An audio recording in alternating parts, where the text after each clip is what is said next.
আসসালামু আলাইকুম। আমি নিজের সম্পর্কে একটু বলতে চাচ্ছি। খুব জরুরি বিষয় বলবো, খুবই জরুরি। তো দেখেন, আমি মুখ্য সূক্ষ্ম মানুষ, লেখাপড়া অত ভালো ছিলাম না, রেজাল্ট অত ভালো ছিল না। আমি আর্টস কমার্সের ছাত্র ছিলাম, ইন্টারমিডিয়েট পর্যন্ত অবশ্য সায়েন্স ছিলাম। তো আমি তো এক্সপার্ট না, বিজ্ঞানী না, আমি সায়েন্টিস্ট না, আমি রিসার্চার না, আমি টেকনিক্যাল মানুষ না, ইঞ্জিনিয়ার না, প্রকৌশলী না। তো আমি যেগুলো কথা বলি, অনেকে দেখি মাঝে মাঝে খোঁচা দেয় আমার ধ্যান ধারণা বা আমার কথাবার্তা সম্পর্কে। তো আমি একটা জিনিস প্রথমে একটু বলে নিতে চাচ্ছি। ধরেন, আমি তো রেল নিয়ে তো সবাই জানেন, রেল নিয়ে কথাবার্তাগুলো বলি, বহু কিছু চলছে বা অনেক দিন থেকে। তা আমি তো ইঞ্জিনিয়ার না। তো আমার রেল সম্পর্কে বক্তব্য সেই 15-16 সাল থেকে ফেসবুকেও ওপেন যা লেখা আছে, বলা আছে। তো চ্যালেঞ্জ করেন না কেন আপনারা আমার কথা, আমার বক্তব্য, আমার প্রমাণ? আমি তো ইঞ্জিনিয়ার না, আমি তো প্রকৌশলী না, কিচ্ছু জানি না। আর রেল পুরোটাই টেকনিক্যাল জিনিস, পুরোটাই। আমি তো মিটিং বহু করছি, মাসের পর মাস মিটিং করেছি রেলের সাথে। এক সাইডে সব ইঞ্জিনিয়ার সাহেবরা বসা থাকতেন, আর এক সাইডে আমরা সিভিল, যারা প্রশাসনে ছিলেন, এবং আমরা রেল ফ্যানরা। তা আমার কথা প্রমাণ করেন না কেন? হাসিনা সরকারও তো প্রমাণ করতে পারে নাই। আমাকে শাস্তি দিয়েছে, আমি দুর্নীতি দূর করতে চেয়েছি বলে সরকার বিব্রত হয়েছে বলে শাস্তি দিয়েছে। কিন্তু আমার রেল নিয়ে, ফুড সেফটি নিয়ে তখন তো বলেছি। তো কই প্রমাণ করেন, আমার বক্তব্য চ্যালেঞ্জ করেন। কেউ তো চ্যালেঞ্জ করে, হাসিনার সময় তো কেউ চ্যালেঞ্জ করেনি, আবার বর্তমান সময়েও চ্যালেঞ্জ করেন না। আমি তো চাই আপনারা চ্যালেঞ্জ করেন ফুড সেফটি নিয়ে। আজকে যেটা কথা বলবো, আজকে এবং যত কিছু বলে এসছি এতদিন বা বলে যাচ্ছি, চ্যালেঞ্জ করেন। আমি কিছুই জানি না, আমি তো ওই তো বললাম যে বিজ্ঞানী না। আজকে যেটা কথা বলবো সেটাও এই প্রমাণ আসবে। তো তাহলে আমার কথাগুলো কেউ চ্যালেঞ্জ করছেন না, আবার বলবেন যে আমি পাগলের প্রলাপ বকি, আমি পাগল, বা আমি কিছুই জানি না। আসেন, বসেন, কিছুই জানি না, বসেন না কেন? তো আজকে যে কথাটা বলবো, সায়েন্টিস্ট না আমি, তাহলে আমার কথা কি করে ফলে গেল? আমি কিচ্ছু জানি না, একদম টোটালি আন্দাজের উপর বলেছি। আন্দাজও না, ইনফরমেটিভ। বর্তমান যুগে সবচেয়ে শক্তিশালী হচ্ছে কোনো জ্ঞান, ওই রিসার্চারও হইতে হয় না, বা অমুক অমুক অমুক, সেটা টেকনিক্যাল বিষয়। রিসার্চ করাও টেকনিক্যাল বিষয়, ইঞ্জিনিয়ার হওয়া টেকনিক্যাল বিষয়, সেটা আলাদা জিনিস। কিন্তু ইনফরমেশন হচ্ছে মূল শক্তি, বর্তমান চালিকা শক্তি। ইনফরমেশন আসে আমার কাছে, সেগুলো নিয়ে আমি নানানভাবে ডাইমেনশনালি নানানভাবে চিন্তা করি, তো সেটা ফলে যায়। আমি তো বোগাস কোনো কিছু বলি না। চ্যালেঞ্জ করেন, আমি চাই যে আমার কোনো বক্তব্য রেল বা ফুড সেফটি চ্যালেঞ্জ করেন, তাহলে না মজাটা দেখবেন। মজাটা তো সেইখানে, সবাই দেখবেন চুপ করে থাকে। রেল নিয়ে যত কথাই বলবো, দুর্নীতি, অন্যায়, অনিয়ম, এই যে ট্রেনের গতি বেশি দেওয়া হয়েছে কিন্তু চালায় স্লো, সেখানে দুর্নীতি আছে, অন্যায় আছে, অনিয়ম আছে। কারণ লক্ষ লক্ষ কোটি টাকা খরচ করে একটা ভালো স্ট্যান্ডার্ড লাইন 120 কিলোমিটার তৈরি করে 50-60-এ গড়ায় গড়ায় যাবে। চ্যালেঞ্জ করেন না। ওখানে দেখি মাঝে মাঝে অনেকে, না এই ট্রেন ঠিক মতো চলে, ও অনেক দ্রুত চলে। তা দ্রুত চলে, প্রমাণ করেন, আমারে নেন, আমার ইঞ্জিনিয়ার ক্যাবে তোলেন, দেখি একটু দ্রুত চলে, স্লো চলে, প্রমাণ করি, আমার সাথে আসেন কেউ। আচ্ছা যাক, সব বাদ দেন, এই আজকের জরুরি কথাটা বলছি। আমি সায়েন্টিস্ট না। এই যে চায়ের টি ব্যাগে যে অ্যাসডো পরীক্ষাটা করেছে, হেভি মেটাল এবং রেডিয়াম থোরিয়াম অ্যান্টিমনি, মানে রেডিয়েশন, অর্থাৎ তেজস্ক্রিয় পদার্থ, যেটা ঢুকলেই ক্যান্সার অবধারিত, এটা তো আমরা ভালো করে জানি। তো সেই ভিডিওর পোস্টের পরে আমি একটা পোস্ট লিখেছিলাম, আমি স্ক্রিনশট দিয়ে দিচ্ছি কমেন্টসে।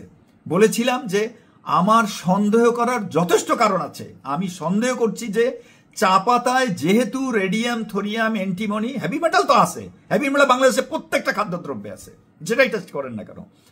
রেডিয়াম, অ্যান্টিমনি, থোরিয়াম, যেহেতু এই রেডিও অ্যাক্টিভ এজেন্টসগুলো যেহেতু চা পাতায় পাওয়া গেছে, তাহলে আমাদের দেশে চাল, আলু, আমার পোস্টটা পরে দেখেন, চাল, আলু সহ সকল শাকসবজিতে রেডিয়াম থোরিয়াম অ্যান্টিমনি আছে। কেন সন্দেহ করেছিলাম? যেহেতু ওই জন্য যে কীটনাশক এবং সারে রেডিয়াম, অ্যান্টিমনি, থোরিয়াম আছে, এটা আমি বলেছিলাম যে আমাদের কীটনাশক এবং সারে অবশ্যই এই রেডিও অ্যাক্টিভ এজেন্টসগুলো আছে, যার ফলে ফসলে যাচ্ছে, যার ফলে চা পাতায় গেছে। বলেছিলাম না, মনে আছে তো? আমার ওই পোস্ট দেখে গতকালকে আমাকে রিসার্চ পেপার জার্নালে পাবলিশ করা আমাদের অ্যাটমিক এনার্জি রিসার্চ যে এস্টাবলিশমেন্ট আছে ইয়েতে সাভারে, ওখান থেকে আমাকে এই জার্নাল পেপারটা পাঠালো। তারা চট্টগ্রামের 2টা উপজেলার মানে সবজি 2টা উপজেলার 30টা বোধহয় স্যাম্পল টেস্ট করে রেডিয়াম থোরিয়াম, পাবলিশ করা জার্নাল, কিন্তু এটা আমার মুখের কথা না, কাজে আমাকে চ্যালেঞ্জ দিয়ে কোনো লাভ হবে না। ওই জার্নালটাও আমি দিয়ে দিচ্ছি ওইখানে। রেডিয়াম থোরিয়াম অ্যান্টিবডি তারা টেস্ট করে নাই, করলে পেত, অবশ্যই পেত। রেডিয়াম থোরিয়াম পেয়েছে লেভেলের, সহনীয় মাত্রার অনেক উপরে।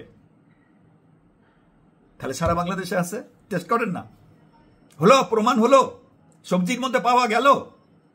আচ্ছা, আরো 2টা রিসার্চ চলছে, পাবলিশ হলে বা ফাইনাল হলে জানাবো। সেখানে সারের মধ্যেও পাওয়া গেছে রেডিয়াম থোরিয়াম, অ্যান্টিবডি টেস্ট হয়নি। এবার আমার ধারণাটা শোনেন, ইউরেনিয়ামও পাবেন আপনি খাবারের মধ্যে, এবং আমার সম্ভাবনা আছে রেডিয়াম থোরিয়াম অ্যান্টিমনি সারের মধ্যে তো আছেই, কীটনাশকে আছে, এবং আমার সন্দেহ কীটনাশকে থাকতে পারে, না থাকলেও সারে ইউরেনিয়াম পাবেন। আর যদি ইউরেনিয়াম পাওয়া যায় তাহলে শাক সবজি, আলু, পটল, চাল, ডাল সব কিছুর মধ্যে ইউরেনিয়ামও পাবেন। টেস্ট করেন। তাহলে আমরা কোথায় গিয়েছি বুঝতে পারতেছেন? ফুড সেফটি কোথায় গেছে? তাহলে প্রত্যেকটা খাদ্যদ্রব্য এতদিন কি ছিল? কীটনাশক রেসিডিউ। আমরা এবং আমাদের বাচ্চারা খাচ্ছে হেভি মেটাল একই শাকসবজিতে। নতুন আসলো কি? নতুন যুক্ত হলো কি? রেডিয়াম থোরিয়াম অ্যান্টিবডি টেস্ট করে নাই, করলে পাবে। ইউরেনিয়াম পেতে পারে। তাহলে রেডিয়াম থোরিয়াম পাওয়া গেছে তো সবজিতে, সারা বাংলাদেশে তাই পাওয়া যাবে। তাহলে 3টা একসাথে আমরা খাচ্ছি, আমাদের বাচ্চাদের খাওয়াচ্ছি।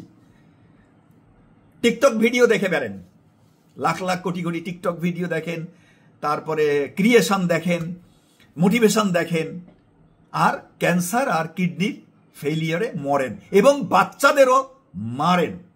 অনেকে চ্যালেঞ্জ দিছিলেন অ্যাসডোর রিপোর্ট ভুল, হেভি মেটাল চায়ে নেই, রেডিয়াম থোরিয়ামও নেই। কেন নেই? অনেকে চ্যালেঞ্জ দিচ্ছেন, আমার ওই পোস্টেও আছে। ওই ভদ্রলোকদের জন্য আসতেছে, রেডি হচ্ছে, রেজাল্ট রেডি হচ্ছে। রেডিয়াম থোরিয়াম নাকি থাকতেই পারে না চাতে অ্যান্টিবডি। অলরেডি 2টা ল্যাবে কমপ্লিট, শেষের পথে। একটা ল্যাবে সবই পাওয়া গেছে, হেভি মেটাল এবং রেডিয়াম থোরিয়াম অ্যান্টিবডি। আর এক ল্যাবে, নট অ্যাসডো, এবং আরো একটা ল্যাবে করা হচ্ছে, তারা শুধু হেভি মেটাল করেছে। মারাত্মক লেভেলের হেভি মেটাল চাতে পাওয়া গেছে।